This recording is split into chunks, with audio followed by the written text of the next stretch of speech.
میرے بھائیوں، میں نے آپ کو اپنے حبیب کی آمد بتائی ہے. آپ آئے کیوں؟ کہ ہم اللہ کو راضی کر. اللہ کو راضی کرنا دنیا کا آسان ترین کام ہے، کیونکہ اللہ جتنا بھی ناراض ہو ایک دفعہ کہو یا اللہ معاف کر تو اسی وقت کہتا جاؤ معاف کر دیا. آپ کی ماں جیسا رشتہ ہو، وہ ناراض ہو جائے نا تو اسے معافی مانگنے جاؤ تو کہتے نہیں میں نہیں معاف کروں. تو سب سے محبت والا رشتہ ماں ہے، وہ کہتے میں نہیں معاف کروں. اور اللہ ایسی ذات ہے کہ اللہ کہتا ہے میرے بندے تو اتنے گناہ کر، ساتوں بر اعظم بھر دے، پھر اس کے اوپر رکھتا جا.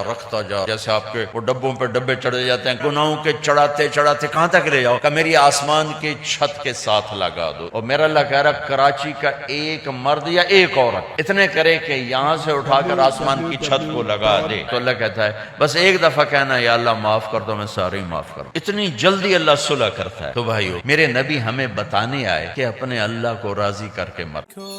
سوشل میڈیا پر سب سے قدیم اور سب سے ریلائبل برانڈ درسقرآن.com